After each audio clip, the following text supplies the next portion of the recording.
In this housing market, sometimes you find yourself living in some unlikely places. Some silk sharks live in a place that is slightly more challenging than a 3-story walk-up with paper-thin walls. Nature has a range of biomes, which all have their challenges, but few are as inhospitable as a geothermically active area. But you know what they say, if you can't take the heat, get out of the volcano. In Life, Death, and Taxonomy.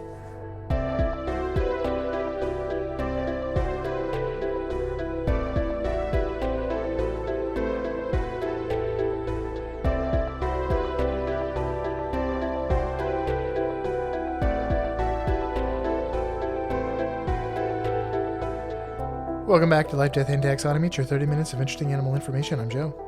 And I'm Carlos. Thank you to Cassie for the creation of our theme song. To hear more of Cassie's music, please search Cassie Michelle on YouTube or Spotify. And thank you to Johanna for the creation of this week's artwork. To check that out, you can visit us at our home on the web at ldtaxonomy.com. And a very special thank you to our patrons, Jesse Raspolich, Carol Raspolich, Richard Kaspar, Lottie, Aubrey, and Gray Hughes. Thank you so much for your support. It is greatly appreciated. Thanks for helping us keep the lights on. And today we're talking about a shark that isn't as smooth as it sounds. But it is hot. But more on that later. Hot shark. Hot piping shark. Sounds tasty. Piping hot. But what are we talking about? We're talking about the silky shark. That one definitely plays smooth jazz. Mm-hmm. Oh, yeah. It's also known as the black spot shark, the gray whaler shark, the olive shark, the ridgeback shark, the sickle shark, the sickle silk shark. Yeah, you don't want to ruffle a silk shark. For sure, no. It'll wrinkle. Yeah, you don't want to wrinkle a silk shark. But we're going to call it here the lava lamprey and the Sichthyosaur. Cool. Sichthyosaur. Those are my nicknames. Let's taxonomize this boy. Okay. It's in a kingdom you know, love, and are in. That one's Animalia. Bet you knew that one already. The phylum is Chordata. The class is Chondrichthyes.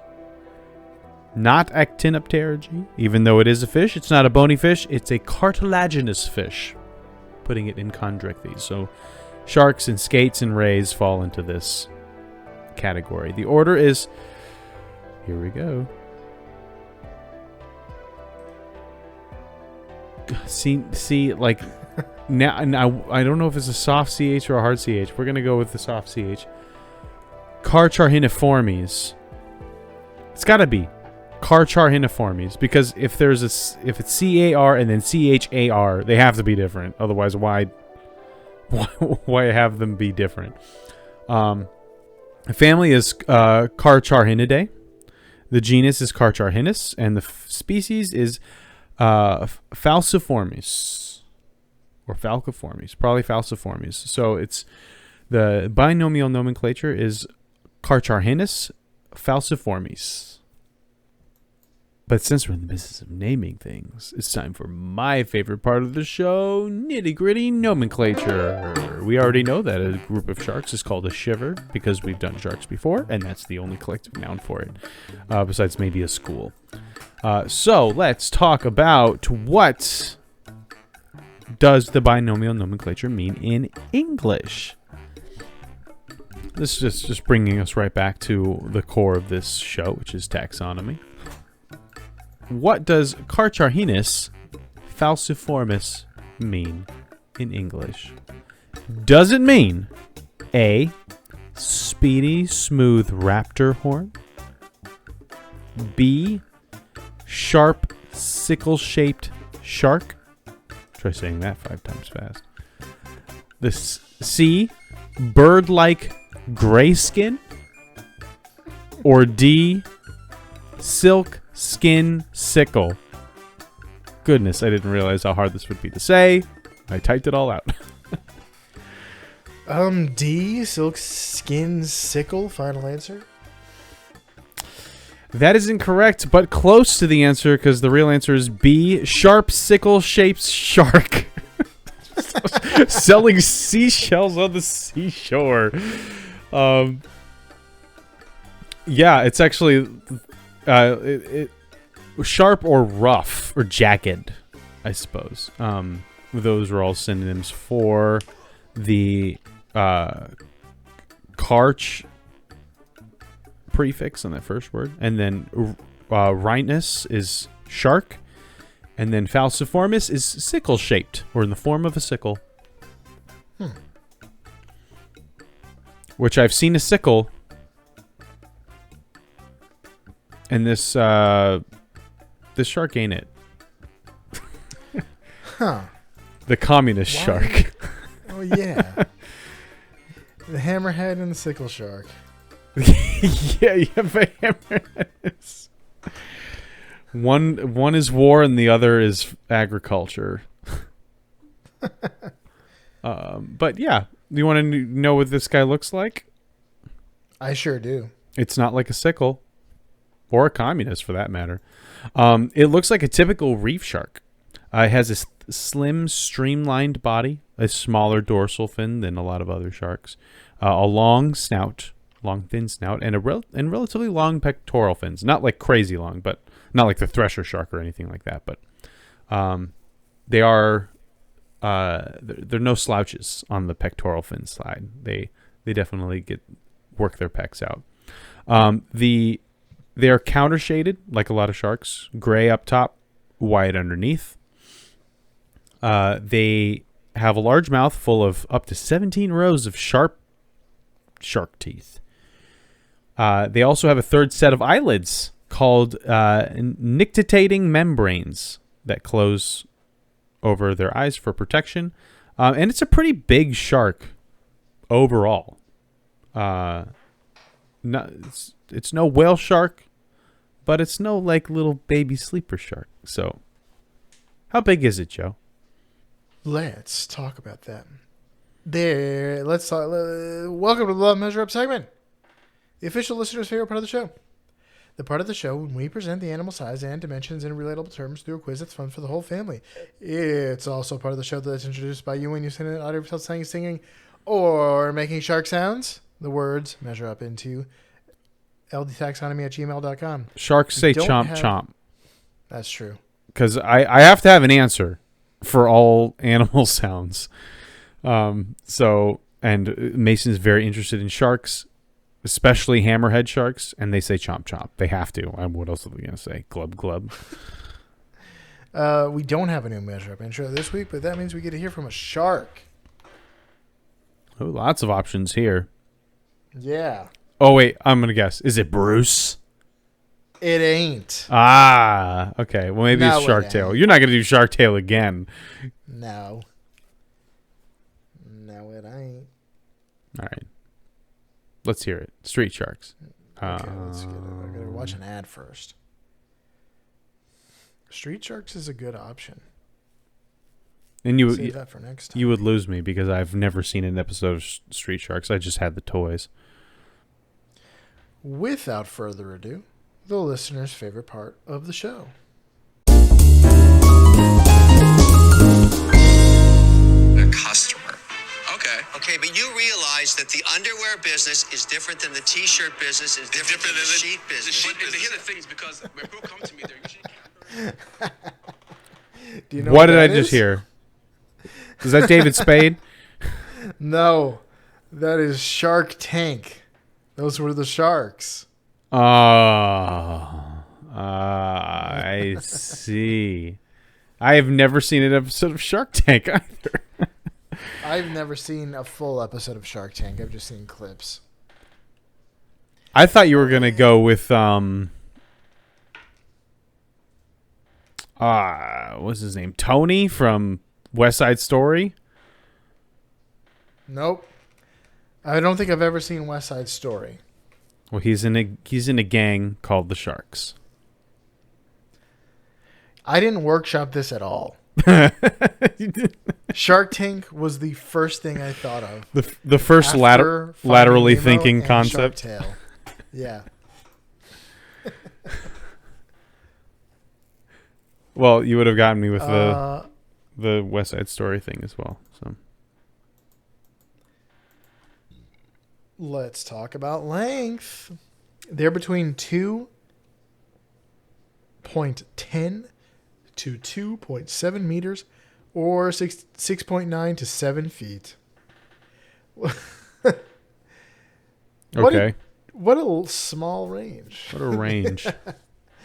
How many silky sharks go into the length of the Silk Road? Oh, I feel like we've done the Silk Road before, maybe. but I typed it into the website and nothing came up.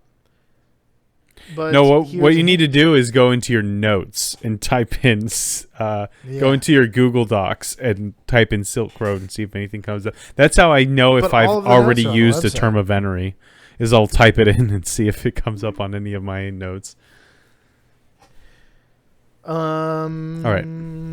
So here's a hint: the Silk Road was a Eurasian trade route that was used between the second century, the second century BC, up until the mid 15th century.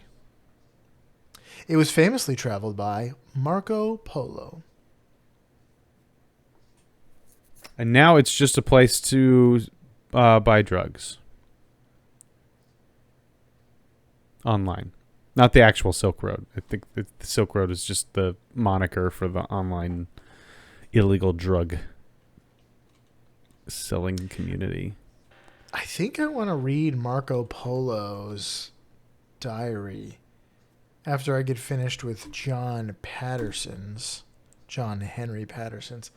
But the problem with Marco Polo's is that it is extremely unreliable. All the manuscripts are different.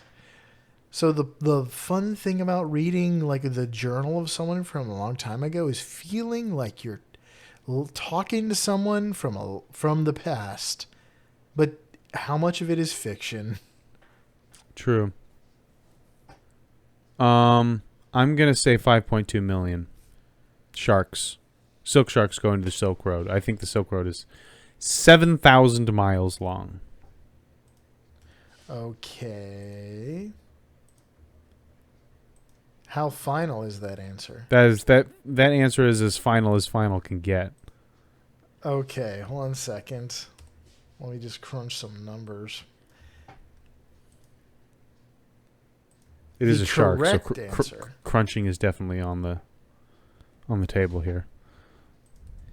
The correct answer is 3 million. 3,017,142. Well, I had the right number of digits. The route so the road is like there's several routes, including a maritime route, but ultimately it spanned 4,600 kilometers or 4,000 miles. Yeah. That's a 71% on my part. No dice. And You could graduate high school, but you can't be a nurse. C's get degrees. Yeah. So let's talk about weight. 346 kilograms or 763 pounds. You always forget how big a fish is, how heavy they are. However, they can be because they're suspended in water. underwater. Yeah. How many silky sharks go into the amount of silk mulberry silkworms produce each year? And I'm talking about every mulberry silkworm, not an On the mulberry planet? silkworm. Yeah. Well, the ones accounted for. If they're like deep in the Chinese forest, then It's like, man, how do you know they didn't how many there are? the census. So here's a hint. Mulberry silkworms are the larvae of domestic silk moths. They are native to northern China, Korea, and Japan. A single cocoon is made of a strand that is up to 900 meters long. But does not weigh a lot. All the silkworms in all the world, she should walk into mine. I don't know. I'm not even. I can't even like begin to rationalize an answer here. So I'm gonna say 10 million pounds. Yes. 10 million pounds. Let's put that in. So my answer is 13,100. Sharks go into the weight of all of this. And you said in a day or a year? No, in a year. Year. I'm sticking with it. 13,100. Final answer. Yep. The correct answer is 91,743 sharks. Got the right number of digits again. They produce 70 million pounds of silk annually. Wow.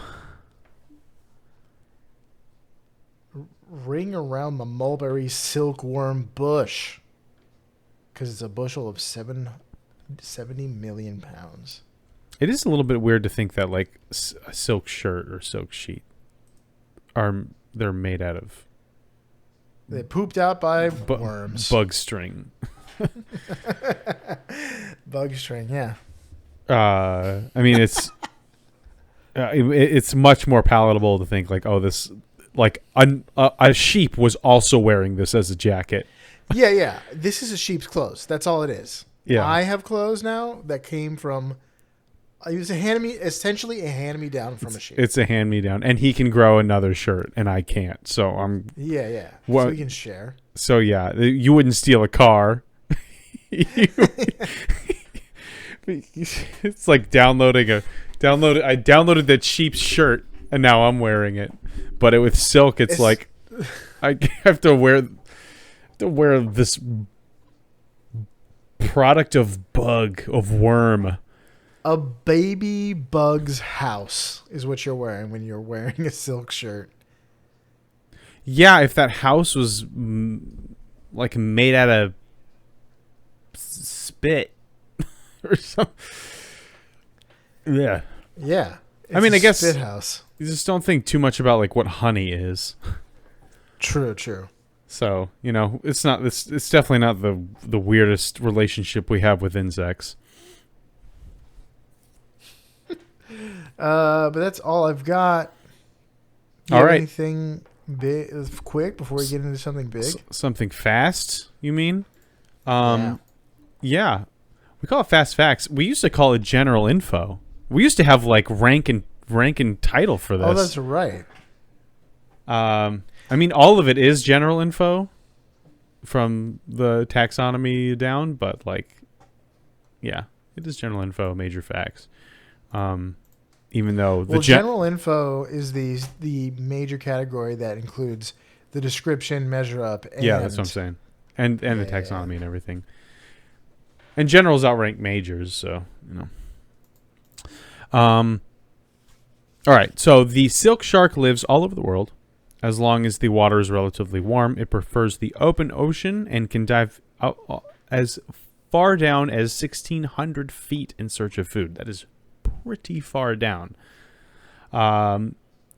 Like many sharks, he loves him some fish, but will also eat squid, nautilus, and crabs.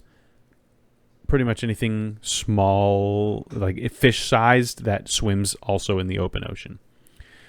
Silver sharks might come together. They're not very gregarious, but they will sometimes work together to herd fish into a bait ball, which is basically a large school of fish being basically bullied up to the surface so that they have nowhere to go because it's the surface, and then just picking them off from there. They attack with a slashing attack with the sides of their mouths, which is probably where the sickle name came from, because I guess that's how you would attack someone with a sickle. Never done it before. Don't plan on it. But oftentimes when they create one of these bait balls. They will take turns eating at the bait ball until all of it is gone. Like many sharks, they are oviviparous, which means unlike other fish where they will lay eggs outside of their body and then the male will fertilize them and they will develop and hatch completely outside of the fish's body.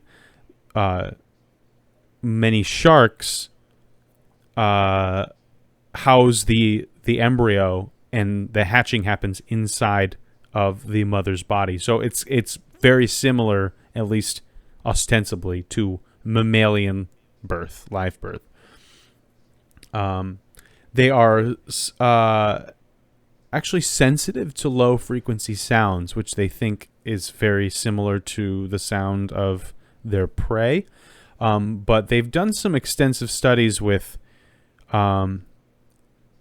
manufacturing these low frequency sounds and watching tracked sharks immediately start to like hone in on the sound. And then by changing the frequency, then the sharks will turn around and go the opposite direction. And so seeing their behavior as the frequency changes. So they are sensitive to sound. They have a bite force of 890 newtons, which is pretty strong. And they don't really come into contact with humans, at least, because they live in the open ocean and humans, there aren't a lot of them out there. There have only been 6 reported attacks and none of them have been fatal.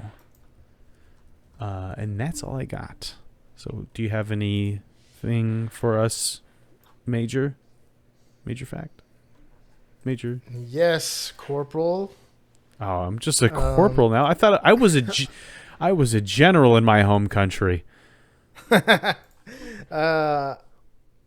Let's get into the major fact, which I'm calling Shark Boy and Lava Girl.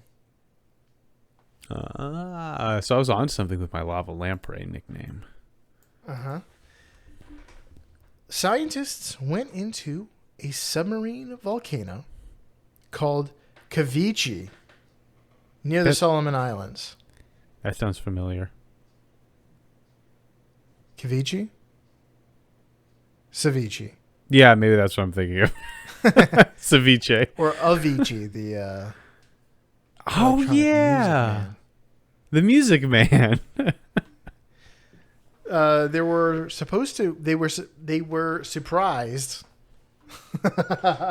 What I wrote is the exact opposite of what I meant.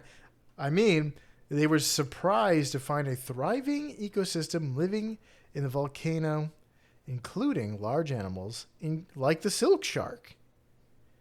What I wrote was they were supposed to find a thriving ecosystem in the volcano, and they did. So there's these animals living in the volcano. What's more surprising is that this volcano isn't dormant. In fact, it is one of the most active volcanoes in the Southwest Pacific Ocean. That means eruptions. That means Volcanoes by Werner Herzog. It is apocalyptic in this caldera. I don't know where I'm going to go when the volcano blows. And we don't know where they go either. So here, we'll get into that. It also means that the water is pretty hot and extremely acidic. So when they say hot, it doesn't mean boiling. As it turns out, and I didn't know this until researching for this episode, temperature drops really quickly as you get away from lava in the water. So when lava enters the water, when like a lava flow goes from land to the ocean, the water a few feet from the heat is only like 88 degrees Celsius or 190 degrees Fahrenheit. That is way too hot still. It's not comfortable. It's not cooking anything. I mean, maybe slow cooking for a long time. But like that's a few feet away from the lava. Slow cooking in a burning volcano. It's my favorite John Mayer song. My favorite John Mayer song. Yeah, I was just going to say the same thing. So it's not cooking anything alive. but you'd think it would be act as a deterrent. Like, I don't want to be in a really hot bath. So the acidity is more of a problem. Anyone that keeps a fish tank knows how delicately you need to manage the pH balance, or else everything dies. But silk sharks, along with jellyfish and other species that live there, seem to be attracted to the vent despite near constant eruptions in unfavorable water conditions. So we aren't totally sure what happens to the sharks when the volcano blows. An article on snowbrains.com said it could be the case that they sense an imminent eruption and temporarily leave. Or perhaps the sharks blow up when the volcano does. We don't know. But there was an eruption in 2022, which is after we discovered that sharks were living there. So researchers scrambled the boats to see the site and what was going on. They found temperatures 50 degrees warmer than usual, and the acidity was even more intense. But there were no sharks, and I assume no charred shark bits. So it's a big mystery. Where do they go? How do they live there? How do they stand it? So my theory for where they go Is charred shark tasty? That's my other question. we know we know that sharks have this this lateral line system, which is detects like faint movements in the water and vibrations that help them find prey. So maybe seismic activity sends that lateral line system in off the charts, and it's just like, all right, it's time to move. It's time to get out of here. Okay. But I don't know. I haven't seen anyone offering theories. But why do they live there? We aren't sure.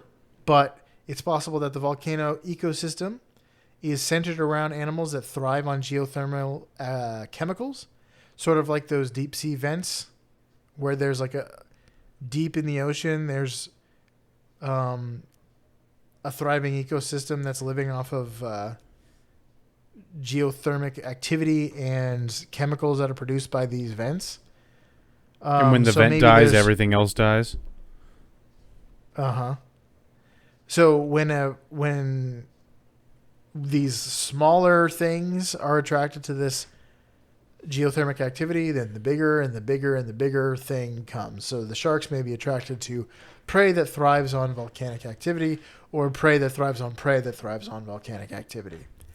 So there's plenty of nutrients to go around. But yeah, imagine being a scientist and like, let's look in this volcano and finding a shark in it. In fact, there were two species of sharks. The sickle shark and guess what else? The hammerhead shark. This is a commie volcano. It's the red menace is lava. It's the red It was lava all along. That's funny. Maybe that's why they call it the silky shark instead of the sickle shark. They're just tired of this dumb joke. But yeah, that's another topical in the news animal fact. They just keep finding cool stuff. As long as they keep doing that, we have job security. Yeah, we should find some cool stuff. We should. Then we can use our Patreon money to buy one of those James Cameron submarines. Uh-huh. Or we can invest in one single minority share in one of James Cameron's submarines. Yeah, but that's all I got for that. All right, that's all I got. That's the silky shark. So if you're out there in Podcastia, dive down to the depths. Take a bite out of the nearest bait ball. and set your base up next to a volcano like the supervillain Silk Shark here in Life, Death, and Taxonomy.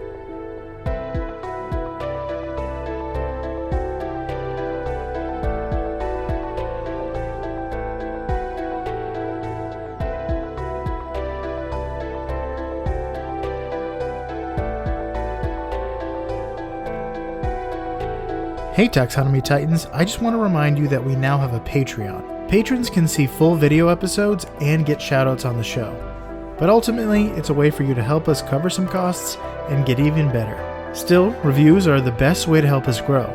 So if you haven't left one yet, we'd really love to hear from you. As always, thanks for listening and engaging.